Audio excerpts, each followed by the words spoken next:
Hello class. हमने previous 2 lectures में marginal costing start किया था।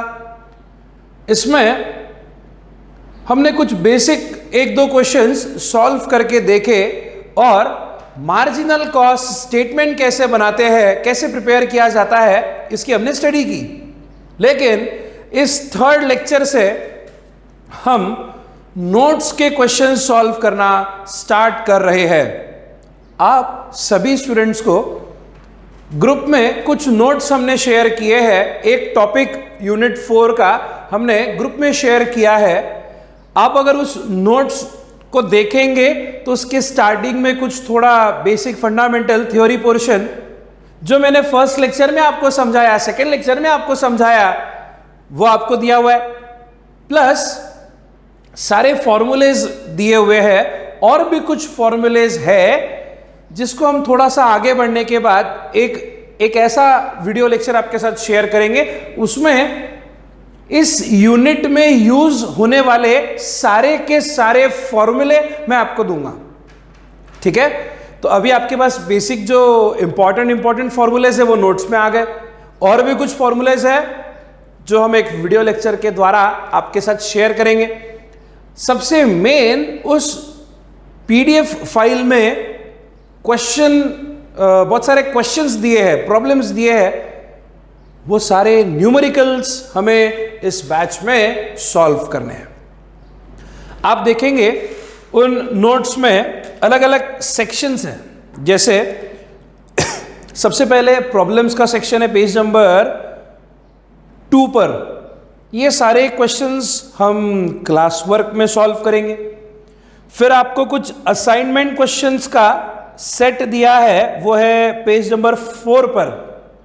वो सारे असाइनमेंट क्वेश्चंस आपको सॉल्व करने के लिए भी दिए जाएंगे और उनमें से कुछ सिलेक्टेड क्वेश्चंस ये हम जीसीसी ओमकार नगर में आपको सॉल्व करने के लिए हेल्प भी करेंगे और इन वीडियो लेक्चर्स के द्वारा बोर्ड पर भी उनमें से कुछ इंपॉर्टेंट क्वेश्चंस आपको पढ़ाएंगे, सॉल्व करके देंगे। ठीक है, इसके अलावा एग्जाम क्वेश्चंस की एक सीरीज है, वो पेज नंबर 6 पर मिलेगी। वो सारे के सारे क्वेश्चंस हम सॉल्व करने वाले हैं। ठीक है, प्लस कुछ सेल्फ प्रैक्टिस क्वेश्चन है, वो पेज नंबर 8 पर दिए हैं, वो आपको होमवर्क के लिए दिए जाएंगे। ठीक है, तो इस तरीके से हम ये पूरा चैप्टर 3 से 4 बार पढ़ेंगे और रेगुलर बैच के स्टूडेंट्स के लिए ये सारे के सारे क्वेश्चंस इंक्लूडिंग है। ठीक है, फिर जब क्रैश बैच रहेगी, सुपर क्रैश बैच रहेगी, तो उसमें से इन्हीं में से क्वेश्चंस हम कम करके उन्हें पढ़ाएंगे। ठीक है, तो चलो आज शुरू करते हैं। सबसे पहले पेज नंबर 1 पर ब्रेक इवन एनालिसिस, ये आपके टॉपिक का नाम दिया है और कुछ फॉर्मूलेज दे दिए हैं। उसके बाद पेज नंबर 2 पर प्रॉब्लम्स दिया है, उसका क्वेश्चन नंबर 1। तो सबसे पहले page number 2 question number 1, page number 2 question number 1। तो मैं बोर्ड पे लिख देता हूं। पहले तो BBA semester 2, BBA semester 1 cost accounting.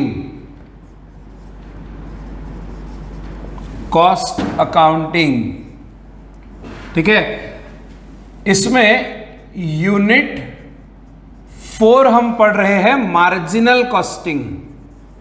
हमारे यूनिट का जो नाम है वो है मार्जिनल कॉस्टिंग। ठीक है, इसमें हम ब्रेक इवन एनालिसिस जो है वो हमने स्टार्ट किया है। ठीक है, तो पेज नंबर 2 का question 1, page number 2 question number 1। सबसे पहले क्वेश्चन जो आपके सामने दिया है, जरा डिस्कस करते हैं उस क्वेश्चन में क्या गिवन है। ठीक है, क्वेश्चन में बोला गया है कैलकुलेट ब्रेक इवन पॉइंट यानी BEP when fix cost ₹1,12,500, sales 4,50,000, direct material, direct labor, direct expenses 1,50,000, 90 and 60,000।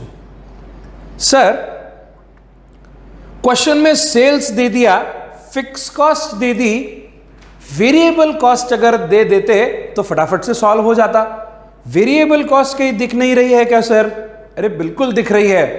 जो डायरेक्ट मटेरियल, डायरेक्ट लेबर और डायरेक्ट एक्सपेंसेस क्वेश्चन में गिवन है, ये सारे direct expenses, overheads, direct material हमारी वेरिएबल कॉस्ट का हिस्सा होते हैं। सर क्यों ऐसा? क्योंकि डायरेक्ट मटेरियल मतलब क्या?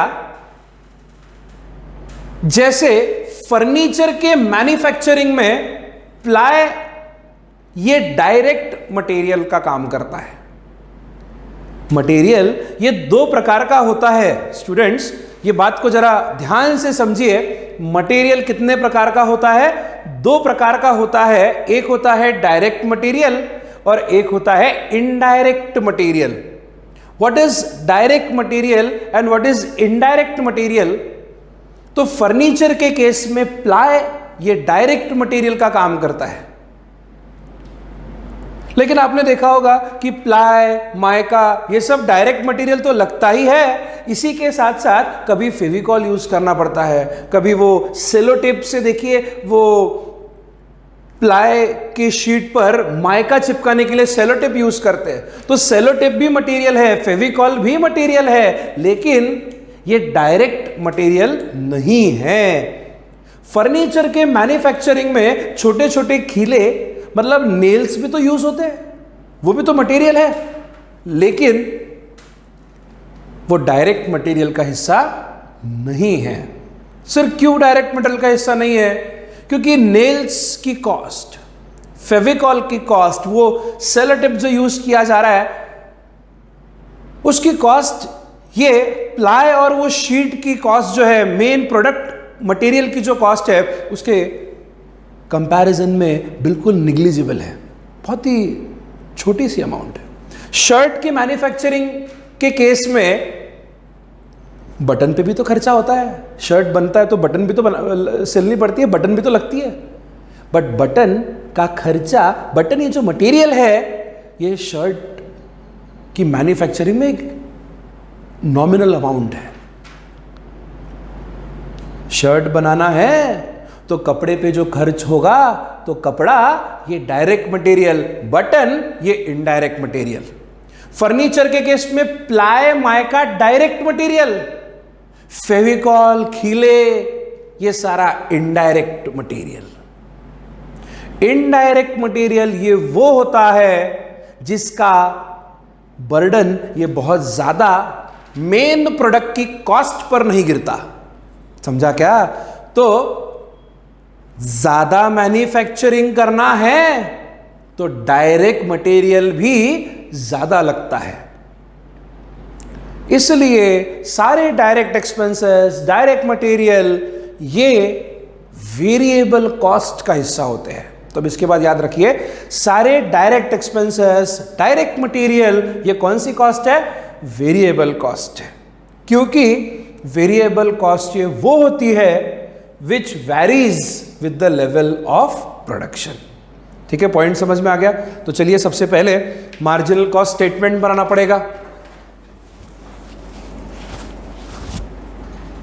लिख दीजिए क्वेश्चन नंबर 1, लिखो पहले पेज नंबर 2 क्वेश्चन नंबर 1। यहां से हम नोट्स को सॉल्व करना शुरू कर चुके हैं, तो रजिस्टर पे फ्रेश पेज पे प्रॉपर हेडिंग लिखिए, unit 4 marginal costing, page number 2 question number 1।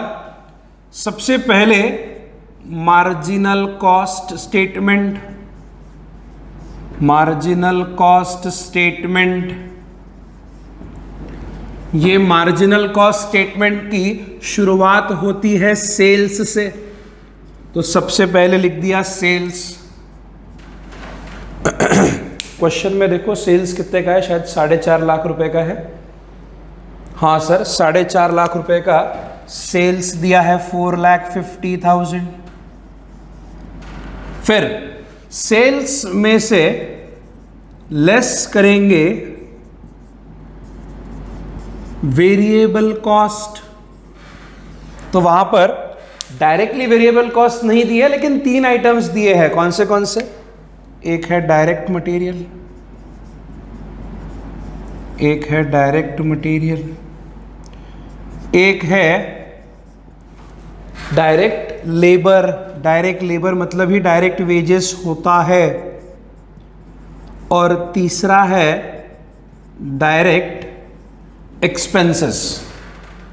Direct material है 1,50,000, ठीक है। डायरेक्ट लेबर है 90,000, 90,000, और डायरेक्ट एक्सपेंसेस है 60,000 मतलब 60,000। और अगर तीनों की टोटल हम करेंगे तो हमें मिल जाएगा टोटल वेरिएबल कॉस्ट। इन तीनों की टोटल को क्या कहोगे? Total variable cost. तो तीनों की टोटल करते हैं 90 + 60 150, 150 150 3 लाख। 3 लाख रुपए ये हमारी आ गई टोटल वेरिएबल कॉस्ट।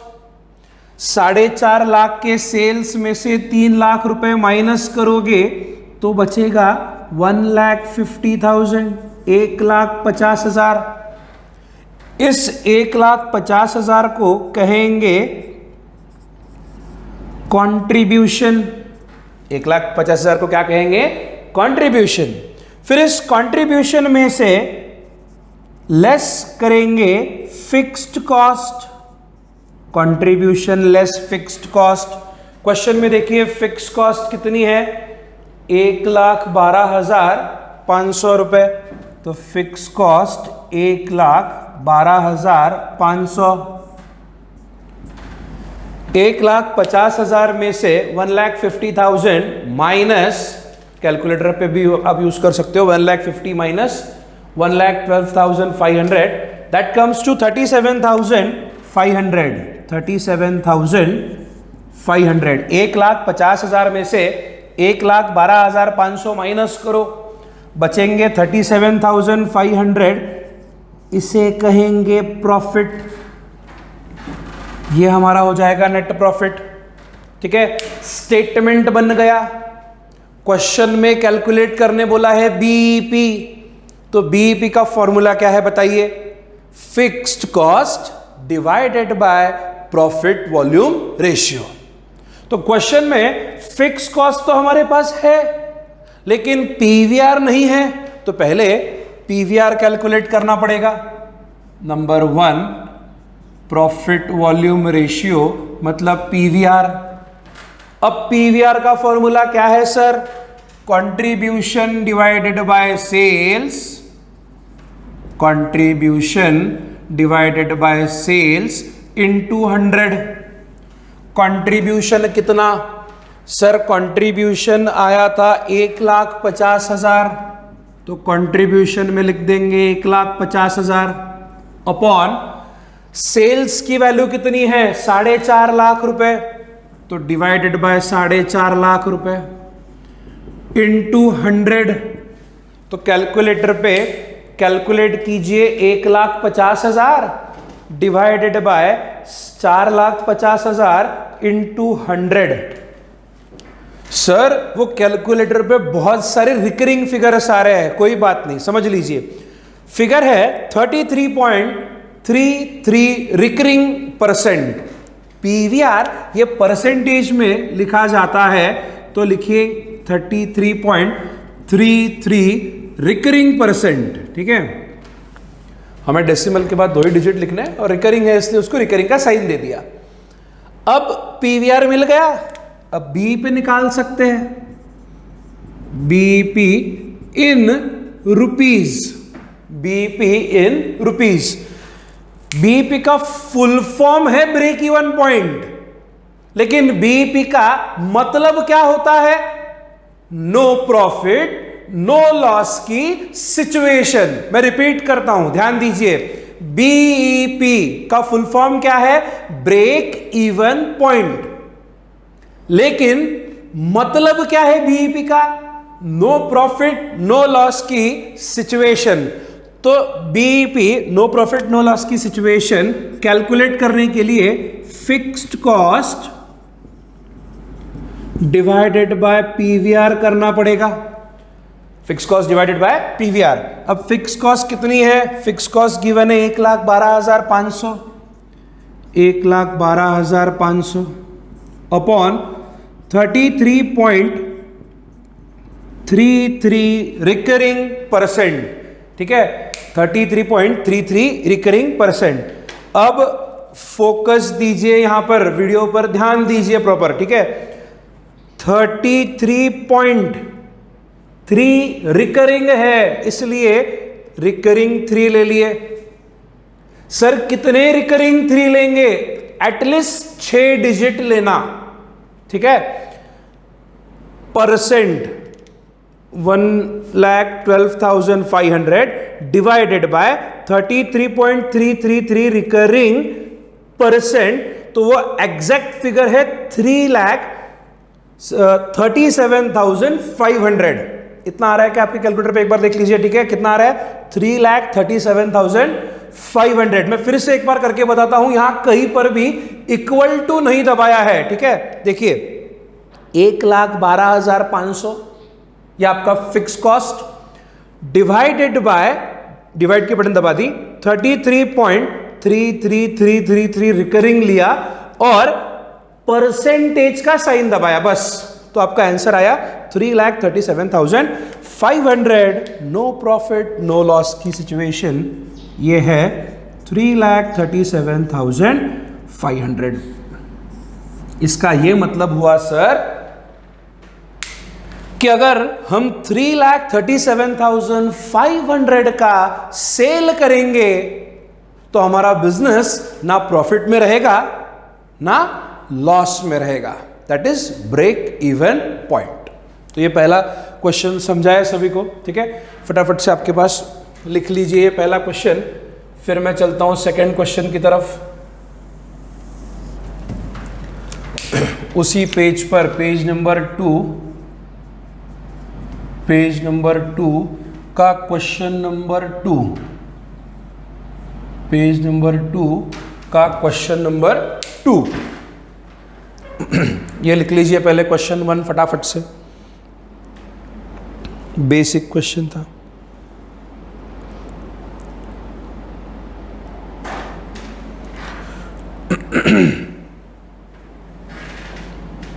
हो गया। अब क्वेश्चन नंबर 2 देखिए, आपके पास जो पीडीएफ शेयर किया है उसमें देखिए, गिवन है टोटल सेल्स रुपीज 1,25,000, 1,25,000 का टोटल सेल्स गिवन है। Profit earn 25,000, fixed cost 35,000, find out PV ratio that is profit volume ratio and break even sales. तो सबसे पहले स्टेटमेंट बनाना पड़ेगा, तो लिखिए मार्जिनल कॉस्ट स्टेटमेंट। सबसे पहले बनेगा मार्जिनल कॉस्ट स्टेटमेंट, तो लिखिए मार्जिनल कॉस्ट स्टेटमेंट। स्टेटमेंट में सबसे पहले लेंगे सेल्स, उसमें से लेस करना पड़ता है वेरिएबल कॉस्ट। सेल्स में से वेरिएबल कॉस्ट लेस करने पर हमें कंट्रीब्यूशन मिलेगा, फिर कंट्रीब्यूशन में से लेस किया जाएगा फिक्स्ड कॉस्ट, तो हमें या तो प्रॉफिट मिलेगा या तो लॉस मिलेगा। स्टेटमेंट हमारा इतना ही है, sales less variable cost contribution, contribution less fix cost profit. एक बार आप वीडियो देखते देखते मेरे साथ रिपीट कीजिए, ठीक है। Statement sales less variable cost contribution, बोलिए sales less variable cost contribution, contribution less fixed cost profit या फिर लॉस। अब इसमें से गिवन जो है वो पहले लिख लेते हैं। सेल्स गिवन है 1,25,000 का, तो यहां पर रुपीस का साइन लगा दिया। 1,25,000 का सेल्स, वेरिएबल कॉस्ट नहीं है, प्रॉफिट 25,000, तो प्रॉफिट 25,000 का गिवन है, तो 25,000 रुपये मैंने प्रॉफिट के सामने लिख दिए, ठीक है। फिर फिक्स कॉस्ट गिवन है 35,000, तो फिक्स कॉस्ट के सामने लिख दिया 35,000 रुपये, ठीक है। अब ऐसा है कि सबसे पहले कंट्रीब्यूशन निकलेगा। सर ये कंट्रीब्यूशन कैसे निकलेगा, मैं यहां पर नोट लिख देता हूं, ठीक है। इस क्वेश्चन में कंट्रीब्यूशन कैसे निकलेगा, तो प्रॉफिट प्लस फिक्स्ड कॉस्ट। हमें क्या करना पड़ेगा, जब कंट्रीब्यूशन दिया जाता था तो उसमें से फिक्स कॉस्ट माइनस करते। मान लीजिए अगर 50,000 का कंट्रीब्यूशन दिया जाता तो कंट्रीब्यूशन में से 50,000 में से जब मैं 35,000 फिक्स कॉस्ट माइनस करता तो 15,000 मेरा प्रॉफिट होता। ये सीधा सीधा हो गया।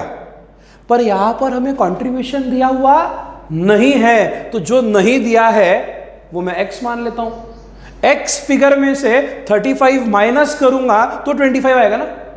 इसी का ये मतलब है कि प्रॉफिट नीचे से ऊपर जाते वक्त जो मैं करता था माइनस, अब मुझे करना पड़ेगा प्लस। इसलिए नीचे से ऊपर जाते वक्त फॉर्मूला बन गया प्रॉफिट प्लस फिक्स्ड कॉस्ट। तो प्रॉफिट मेरा है 25,000 का, फिक्स कॉस्ट है 35,000, 35,000, दोनों की एडिशन करेंगे तो 60,000 रुपए ये हमारे लिए आ जाएगा कंट्रीब्यूशन।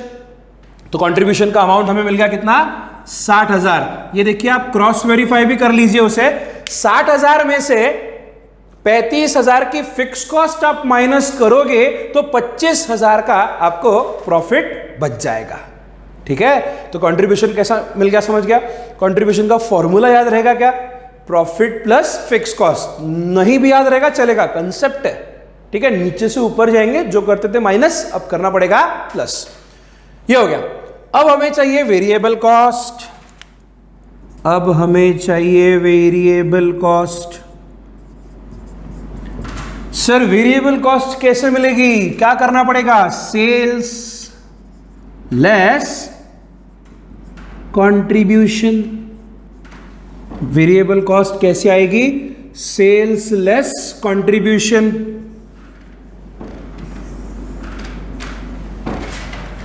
सेल्स कितना है हमारे पास, 1,65,000, तो 1,65,000 सॉरी 1,25,000 लेस 60,000 का कंट्रीब्यूशन, 1,25,000 का सेल्स लेस 60,000 का कंट्रीब्यूशन, तो वो आता है 65,000 रुपीज। 65,000 65,000 रुपए की आ जाएगी वेरिएबल कॉस्ट। 65,000 ये हमारी आ जाएगी वेरिएबल कॉस्ट। आप इसको वेरीफाई करके देख लीजिए। अब कैलकुलेटर पे देखिए, 1,25,000 लो, उसमें से 65,000 माइनस करो। हाँ सर 60,000 कंट्रीब्यूशन, फिर 60,000 में से 35,000 की फिक्स कॉस्ट माइनस करो, आ गया बराबर 25,000 का प्रॉफिट, ठीक है। तो ये दो चीजें आपके पास पहले आप नोट कर लीजिए, ये फटाफट से आपके पास पहले लिख लीजिए। मैं तब तक यहां जगह बना लेता हूं।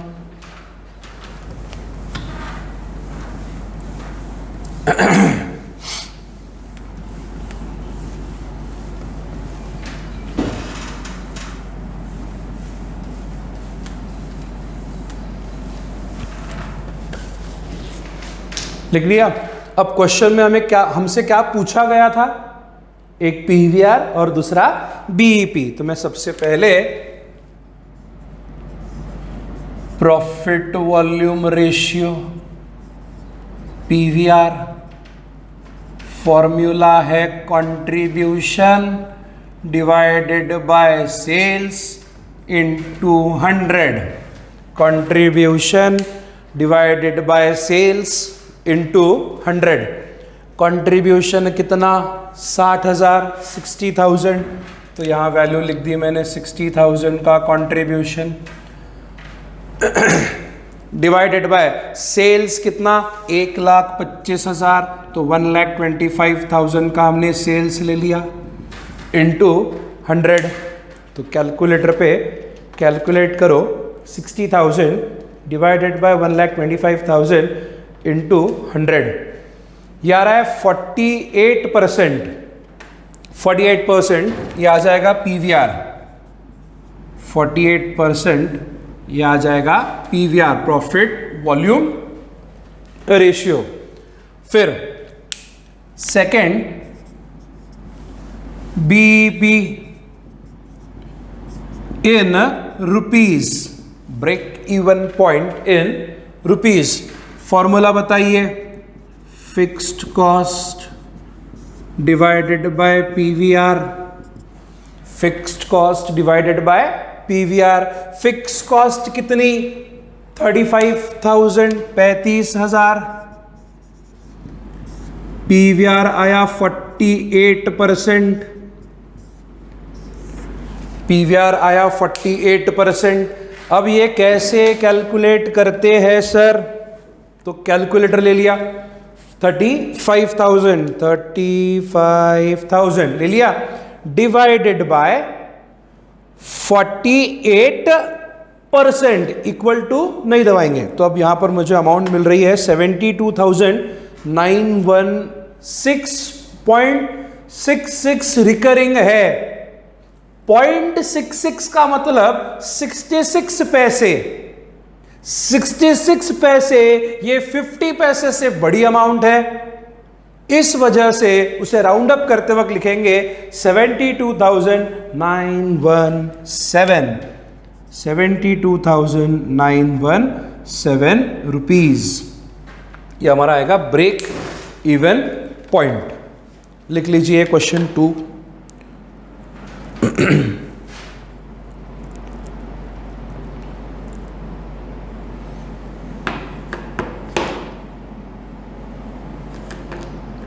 ठीक है, छोटे छोटे से क्वेश्चंस है तो हम 2-3 क्वेश्चन एक साथ करेंगे। ठीक है, लिख लिया आपने?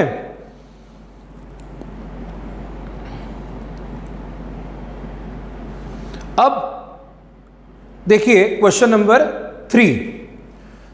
ठीक है, जिनका लिखने का बाकी है, आपके पास रिकॉर्डेड लेक्चर है, आप पॉज करके रख सकते हैं, लिख सकते हैं, फिर आप वापस से कंटिन्यू कर सकते हैं। ठीक है, अगर आपका लिखना बाकी है कोई दिक्कत नहीं, आप पॉज कर लीजिए, वीडियो चलता रहेगा आपके लिए, वीडियो रहेगा आपके लिए एक ज़्यादा समय तक रहेगा, तो आप पॉज कर लीजिएगा, लिख लीजिएगा। ठीक है, अब देखिए क्वेश्चन नंबर 3। थर्ड क्वेश्चन में टोटल कॉस्ट, वो इन यूनिट्स गलती से छपा है, उसे इग्नोर कर दीजिए। इन यूनिट्स गलती से छपा है, उसे इग्नोर करना। टोटल कॉस्ट 80,000 रुपए, फिक्स्ड कॉस्ट 30,000 रुपए, unit contribution per unit 5 rupees और यूनिट सोल्ड 20,000 यूनिट्स। और क्वेश्चन में बोला गया है prepare marginal cost statement and calculate PVR and BEP in both rupees and units. तो पहले तो मैं आपको यह बताना चाहूंगा कि पीवीआर इन रुपीज और पीवीआर इन यूनिट्स, इसका क्या मतलब है? BEP in rupees. पहले तो मैं आपको यह बताना चाहूंगा कि बीईपी इन रुपीज और बीईपी इन यूनिट्स, इन दोनों में क्या अंतर है, इन दोनों का मतलब क्या है, पहले ये डिस्कस करते हैं। देखिए, स्टेटमेंट बनाकर पीवीआर निकाला, पीवीआर से हमने बीईपी निकाला, और ये जो आंसर आया है वो इन रुपीज आया। मतलब इतने रुपए का जब हम सेल करेंगे तो हम नो प्रॉफिट नो लॉस में रहेंगे। But what is BEP in units? तो कितने नंबर ऑफ गुड्स बेचेंगे सो दैट हम नो प्रॉफिट नो लॉस में रहेंगे। जैसे फॉर एग्जाम्पल मान लेते हैं कि 100 रुपए 100 रुपीज ये बीईपी आया, जस्ट फॉर एग्जाम्पल मान लीजिए कि 100 रुपीज ये बीईपी आया। जब हम ये 25 रुपए का 25 रुपीज का मार्कर बेचते हैं, जस्ट इमेजिन, मैं एक एग्जांपल दे रहा हूं कि 100 रुपीज ये हमारा बीईपी है। मतलब क्या, 100 रुपए का माल बेचा तो आप नो प्रॉफिट नो लॉस में रहते हो, और हम बेचते हैं ये व्हाइट बोर्ड मार्कर्स जो कि 25 रुपीज पर यूनिट का है। अब 25 रुपए का एक मार्कर, 100 रुपए के कितने मार्कर्स? सर 25 का एक और एक 25 का मतलब 50, 50 रुपए के दो मतलब 100 रुपए के 4 मार्कर्स हो जाएंगे। तो इस केस में 100 रुपए BEP and 4 units BEP in units, 4 marker pen, ये हो जाएंगे बीईपी इन यूनिट्स। कॉन्सेप्ट समझाया सभी को? अब सॉल्व करके देखते हैं क्वेश्चन नंबर 3। इसमें सबसे पहले मैं बोर्ड पर जगह बना लूं मेरे लिए। क्वेश्चन नंबर 3, सेम पेज है, page number 2, question number 3, page number 2, question number 3।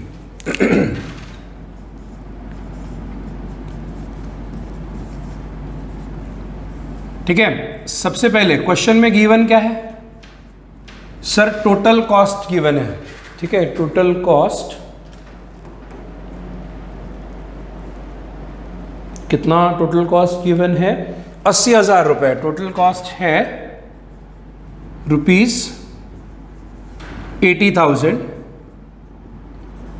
Then fixed cost is given ₹30,000। Fixed cost is given ₹30,000। 80,000 की टोटल कॉस्ट, 30,000 की fix cost.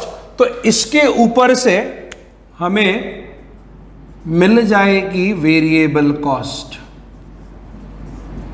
Sir variable cost कैसे मिलेगी? तो total cost minus fixed cost. Variable cost ये कैसे आएगी? Total cost minus fixed cost. Sir ये कैसे लिया? तो देखिए कॉन्सेप्ट है TC, that is total cost. TC यानी क्या? Total cost is equal to total fix cost plus total variable cost. Total जो लागत होती है, टोटल जो कॉस्ट होती है, उसके पीछे एक होती है फिक्स कॉस्ट और एक होती है वेरिएबल कॉस्ट। खर्चा ये 2 प्रकार का है हमारे पास इस यूनिट में। एक्सपेंसेस ही कितने टाइप के हैं? सिर्फ 2 टाइप के हैं। या तो fix expense that is fix cost, या तो variable expenses that is variable cost. तो variable expenses, variable cost, fix cost दोनों मिलकर बन जाएगी टोटल कॉस्ट। ठीक है, अब अगर टोटल कॉस्ट का ये फॉर्मूला हुआ तो इस पर से हम कहेंगे fix cost is total cost minus total variable cost. Variable cost के बारे में कहेंगे total cost minus total fix cost. तो इसे आप आपके पास रजिस्टर में नोट करके रखें। ऊपर रजिस्टर में मार्जिन में जगह होगी, वहां पर इसे लिख कर रखिए। ठीक है, ध्यान में रखिएगा, इसको यूज करना है बार बार हमें।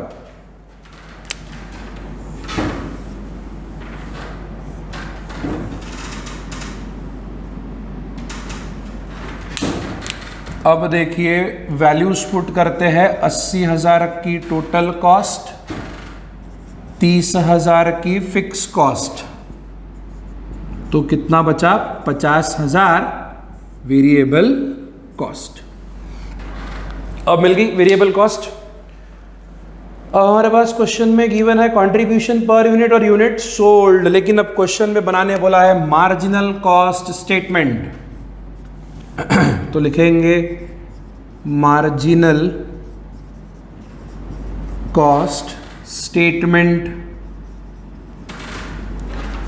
Marginal cost statement.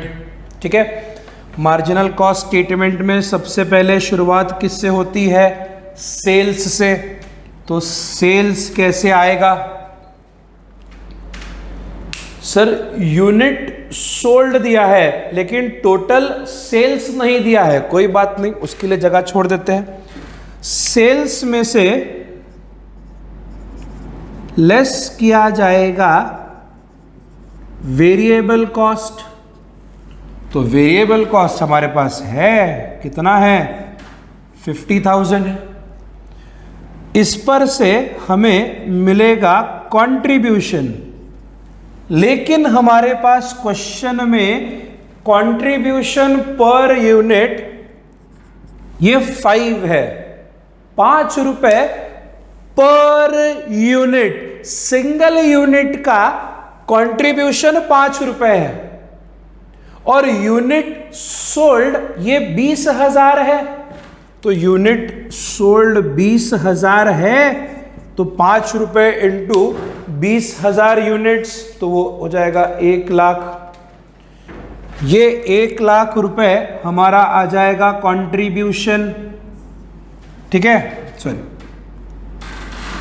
Then contribution में से लेस किया जाएगा fixed cost. Contribution less fixed cost, fix cost है 30,000 रुपए, तो हमारे पास 70,000 बचेंगे प्रॉफिट्स के। अब हमें क्या चाहिए? सेल्स। तो अब सेल्स कैलकुलेट करने के 2 तरीके, या तो कंट्रीब्यूशन प्लस वेरिएबल कॉस्ट करो तो आपको सेल्स मिल जाएगा। ठीक है, यह आसान तरीका 1,50,000। एक तो ऐसे भी कैलकुलेट कर सकते हो, या 20,000 यूनिट्स ये सोल्ड हमें मिल गए, कंट्रीब्यूशन पर यूनिट 5 रुपए का है। अब 50,000 ही मेरी कौन सी कॉस्ट है? वेरिएबल कॉस्ट है। वेरिएबल कॉस्ट ये आपके प्रोडक्शन, आपके सेल्स के साथ क्या होती है? चेंज होती है, वैरी होती है। इसका यह मतलब कि 20,000 यूनिट्स पर 50,000 रुपए खर्च हुए होंगे। तो आप ऐसा भी कर सकते थे, 50,000 रुपए डिवाइडेड बाय 20,000 यूनिट्स, 2.5 ये आपका आता variable cost per unit.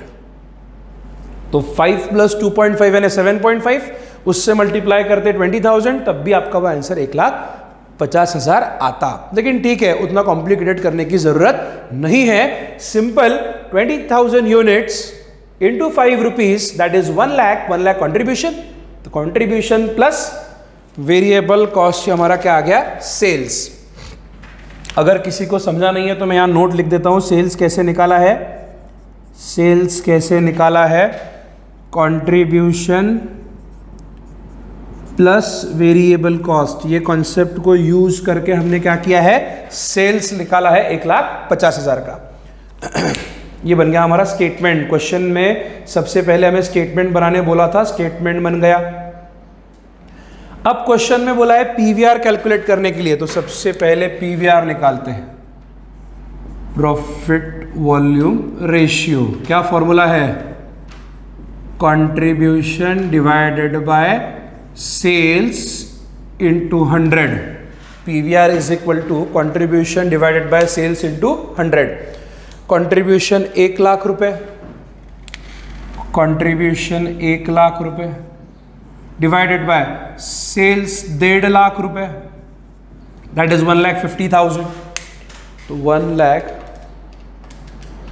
Divided by 1,50,000 into 100, 66.66 recurring percent. कुछ स्टूडेंट्स कंफ्यूज रहते हैं, ये उनके लिए। सर 72,916 पिछले प्रॉब्लम में आया था तो आपने उसको 7 कर दिया था, राउंड अप कर दिया था, अब यहां राउंड अप क्यों नहीं कर रहे हो? बेटा वो रुपीस वाली फिगर थी, वो अमाउंट था। ये जो फिगर है ये परसेंटेज वाली फिगर है। परसेंटेज वाली फिगर को राउंड अप मत कीजिए, इसको जैसा का वैसा ही रखना पड़ेगा, तभी आपके आंसर्स बराबर आएंगे। ठीक है, ठीक है सर। अब दूसरा इन्होंने बीईपी कैलकुलेट करने बोला है, तो पहले बीईपी इन रुपीस निकाल लेते हैं। ठीक है, बीईपी इन रुपीस क्या फॉर्मूला है? Fixed cost divided by PVR. Fix cost divided by PVR. अब फिक्स कॉस्ट कितनी आई सर? 30,000। फिक्स कॉस्ट है 30,000 डिवाइडेड बाय 66.666 रिकरिंग परसेंट। तो लिखिए कैलकुलेटर पे लीजिए 30,000 डिवाइडेड बाय 66.66 रिकरिंग परसेंट, तो वो आ रहा है 45,000। हमारा बीईपी इन रुपीस कितना आ रहा है? 45,000। मतलब 45,000 का सेल करेंगे तो हम रहेंगे नो प्रॉफिट नो लॉस में। ये हो गया इन रुपीस। अब बीईपी इन यूनिट्स। ठीक है, पहले समझ लीजिए फिर लिखना। BEP in units is equal to fixed cost divided by contribution per unit. BEP in units is equal to fixed cost divided by contribution per unit. अब fix cost कितनी है सर? वो तो 30,000 है। फिक्स कॉस्ट तो 30,000 है। Contribution per unit ये 5 रुपया गिवन है क्वेश्चन में, तो 30,000 डिवाइडेड बाय 5, दैट इज 5 1 जा 5, 5 6 जा 30, 6,000 यूनिट्स। 6,000 यूनिट्स बेचोगे तो no profit no loss situation मिलेगा। इसी चीज को कैलकुलेट करने का और एक तरीका था, बीईपी इन यूनिट्स का और एक तरीका है, BEP sales divided by selling price per unit. अब हमारे पास क्वेश्चन में सेलिंग प्राइस पर यूनिट नहीं है, अगर रहता तो उससे भी कैलकुलेट करते। वैसे हम फाइंड आउट भी कर सकते हैं सेलिंग प्राइस, पर उतना कॉम्प्लिकेटेड फिलहाल इस लेवल पे करने की जरूरत नहीं है। जो क्वेश्चन में हमारे पास इंफॉर्मेशन मिला उसके अकॉर्डिंगली हमने इसको सॉल्व कर लिया है। अगले आगे के क्वेश्चन में जब हमको सेलिंग प्राइस भी मिल जाएगा तो उससे भी हम सॉल्व कर लेंगे। अब ये हो गया कॉन्सेप्ट। अब थोड़ा सा एग्जाम के एंगल से, सर ये बीईपी इन रुपीस और बीईपी इन यूनिट्स का फॉर्मूला कहीं कंफ्यूज ना कर दे। कुछ स्टूडेंट्स को कर सकता है, तो उनके लिए है, जरा ध्यान रखिए। जब भी रुपीस में आंसर निकालना होगा तो मैं डिवाइड करूंगा पीवीआर से, और जब भी यूनिट्स में क्वेश्चन पूछा जाएगा तब मैं डिवाइड करूंगा कंट्रीब्यूशन पर यूनिट से। ठीक है, कॉन्सेप्ट क्या याद रखोगे? अगर रुपीस में आंसर निकालना है तो डिवाइड करेंगे किससे? पीवीआर से, और अगर यूनिट्स में आंसर निकालना है तो डिवाइड करेंगे कंट्रीब्यूशन पर यूनिट से। फिर वो कोई भी सेल हो, बीईपी का सेल हो या और कोई भी सेल हो, अगर आपको रुपीस में आंसर निकालना है तो डिवाइड करेंगे पीवीआर से, और अगर आपको यूनिट्स में आंसर निकालना है तो डिवाइड करेंगे कंट्रीब्यूशन पर यूनिट से। ठीक है, तो आज के लिए 3 क्वेश्चन काफ़ी है। मंडे से हम और आगे के क्वेश्चन सॉल्व करेंगे। ये जो तीनों लेक्चर्स है ये सारे डेमो लेक्चर्स है। स्टूडेंट्स, ये आप मैक्सिमम स्टूडेंट्स जो आपके दोस्त होंगे, ज़रूरी नहीं है कि वो नागपुर में ही हो, नागपुर यूनिवर्सिटी के जो भी आपके फ्रेंड्स हैं उनके साथ शेयर कीजिए। इवन कोई अदर यूनिवर्सिटी है लेकिन उनको ये टॉपिक है, आपके फ्रेंड ऐसे कोई है तो आप उनको भी ये शेयर कीजिए, उनके लिए भी हमारे पास क्लासेस अवेलेबल है। ठीक है, थैंक यू।